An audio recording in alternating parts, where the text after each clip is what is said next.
ایک دفعہ سقراط اپنے شاگرد کے ساتھ سفر کر رہا تھا۔ شام ہونے کو آئی تھی۔ وہ جلد سے جلد اگلے گاؤں تک پہنچنا چاہتے تھے تاکہ انہیں رات جنگل میں نہ گزارنی پڑ جائے۔ راستے میں انہیں ایک کسان نظر آیا جو کھیتوں میں کام کر رہا تھا۔ انہوں نے پوچھا کہ گاؤں یہاں سے کتنی دور ہے؟ کسان نے جواب دیا، زیادہ دور نہیں ہے، آپ پریشان نہ ہوں، آپ بس پہنچنے ہی والے ہیں۔ زیادہ سے زیادہ 1 کلومیٹر کا سفر آپ کو اور طے کرنا ہے اور آپ پہنچ جائیں گے۔ سقراط اس کی بات سن کر مسکرایا تو کسان بھی مسکرایا۔ شاگرد کو مسکراہٹ کی وجہ سمجھ نہیں آئی۔ خیر دونوں چلنے لگے۔ ان کے چلنے میں اب تیزی آ گئی تھی کیونکہ وہ بس پہنچنے ہی والے تھے۔ انہوں نے اب 1 کلومیٹر کا فاصلہ طے کر لیا، لیکن اب بھی گاؤں کے آثار نظر نہیں آ رہے تھے۔ وہ دونوں اب بہت تھک گئے تھے۔ انہیں ایک بوڑھی عورت لکڑیاں اکٹھی کرتی ہوئی نظر آئی۔ شاگرد تیزی سے اس کی طرف گیا۔ ہم گاؤں کی طرف جا رہے ہیں، گاؤں ابھی اور کتنا دور ہے؟ شاگرد نے پوچھا اور بوڑھی عورت نے ایک نظر ان کے تھکے ہوئے چہروں کی طرف دیکھا اور بولی، اب تو بس پہنچنے ہی والے ہیں، بس تھوڑا سا ہی سفر باقی ہے، 1 کلومیٹر سے زیادہ نہیں ہوگا، آپ بس چلتے ہی رہیں۔ سقراط اس کی بات سن کر مسکرایا اور بوڑھی عورت بھی سقراط کو دیکھ کر مسکرائی۔ شاگرد نے ان دونوں کی طرف دیکھا، آپ ہنس کیوں رہے ہیں؟ سقراط خاموش رہا۔ 1 کلومیٹر مزید چلنے کے بعد بھی گاؤں نہیں آیا تھا، گاؤں نظر نہیں آیا تھا۔ شاگرد کے چہرے پر جھنجھلاہٹ نظر آ رہی تھی۔ انہوں نے ایک تیسرے آدمی سے پوچھا، اس نے بھی وہی جواب دیا جو پہلے 2 دے چکے تھے، آپ بس پہنچنے ہی والے ہیں، تھوڑا سا راستہ ہی باقی رہ گیا ہے، صرف 1 کلومیٹر۔ لیکن 1 کلومیٹر چلنے کے بعد بھی وہی صورتحال تھی، گاؤں ابھی تک بھی نظر نہیں آیا تھا۔ شاگرد نے اپنا سامان نیچے پھینکا اور زمین پر بیٹھ گیا۔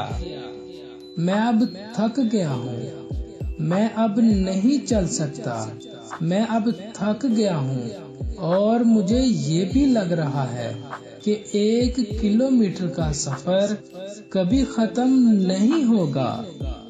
لیکن آپ مجھے ایک بات بتائیں کہ جب بھی اس کسان نے، اس بوڑھی عورت نے یا اس تیسرے آدمی نے 1 کلومیٹر کہا تھا تو آپ اسے دیکھ کر مسکرائے کیوں تھے اور وہ تینوں بھی جواب میں مسکرائے تھے؟ اس ہنسی کی آخر کیا وجہ تھی؟ جبکہ آپ نہ ہی انہیں جانتے تھے اور نہ ہی وہ آپ کو جانتے تھے، تو پھر ہنسے کیوں؟ سقراط اس کے پاس بیٹھ گیا اور بولا، میں واقعی انہیں نہیں جانتا تھا، لیکن میں ان کی بات سن کر اس لیے مسکرایا تھا کیونکہ وہ بھی وہی کام کر رہے تھے جو کام میں ساری زندگی کرتا آیا ہوں، لوگوں کی ہمت بڑھانے کا۔ لوگوں کی حوصلہ افزائی کرنے کا، انہیں انکریج کرنے کا۔ آپ بس پہنچنے ہی والے ہیں، تھوڑا سفر رہ گیا ہے، صرف 1 کلومیٹر۔ ہمت رکھو، تھوڑی کوشش کرو اور لوگ خوش ہو جاتے ہیں، اپنی منزل کی طرف قدم بڑھاتے رہتے ہیں، اور ایک وقت آتا ہے کہ وہ اپنی منزل پر پہنچ ہی جاتے ہیں۔ لیکن اگر آپ شروع میں ہی انہیں بتا دو کہ منزل ابھی بہت دور ہے، 15 کلومیٹر دور ہے، تو ہو سکتا ہے وہ ہمت ہار جائیں، میں نہیں کر سکتا یہ کہہ کر وہ کوشش کرنا، قدم اٹھانا ہی چھوڑ دیں۔ لیکن اگر آپ ان کی ہمت بڑھاتے رہیں گے، تھوڑا سا سفر رہ گیا ہے، بس ہم پہنچنے ہی والے ہیں، تھوڑی کوشش اور کرو، منزل اب بہت قریب ہے، ایسے کہہ کر وہ 20 کلومیٹر کا سفر بھی طے کر لیں گے۔ اور میں ان لوگوں کی بات سن کر اس لیے مسکرایا تھا کیونکہ میں اس گاؤں میں پہلے بھی آ چکا ہوں اور مجھے پتا تھا کہ 1 کلومیٹر دور نہیں ہے، لیکن میں خاموش رہا کیونکہ مجھے سمجھ آ گیا تھا کہ یہ اچھے لوگ ہیں، ہمدرد لوگ ہیں، یہ جھوٹ نہیں بول رہے، یہ بس آپ کی ہمت بڑھا رہے ہیں، یہ آپ کو آپ کی منزل پر پہنچانا چاہتے ہیں۔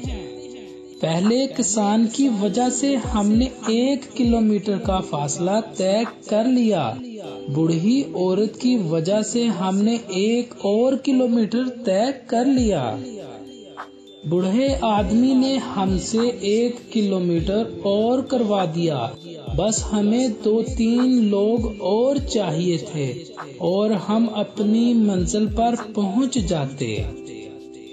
لیکن اب چونکہ تم تھک گئے ہو تو ہم کوئی محفوظ جگہ دیکھ کر رات یہیں گزار لیتے ہیں۔ گاؤں ویسے یہاں سے کوئی زیادہ دور نہیں ہے، بہت قریب ہے، صرف 1 کلومیٹر اور چلنا پڑے گا۔ دوستو، زندگی میں ایک دوسرے کو انکریج کرنے کی، ایک دوسرے کا حوصلہ بڑھانے کی عادت اپنائیں۔ اگر آپ کو لگے کہ کوئی مشکل حالات سے گزر رہا ہے، آپ کو پتا ہو کہ اس کا یہ مشکل دور ابھی چلتا رہے گا، ان مشکل حالات سے نکلنے میں ابھی اسے بہت دیر ہے، ابھی کئی مہینے لگ جائیں گے، تو اسے یہ مت بتائیں ابھی کئی مہینے تمہیں ان مشکلات کا سامنا کرتے رہنا ہے، بلکہ اسے کہیں کہ بس کچھ ہی دنوں کی بات ہے، یہ مشکل دن بس گزرنے ہی والے ہیں، تم ہمت نہ ہارنا، کوشش کرتے رہنا۔ اور دوستو، اسے جھوٹ بولنا نہیں کہتے بلکہ ہمت بڑھانا کہتے ہیں، حوصلہ بڑھانا کہتے ہیں۔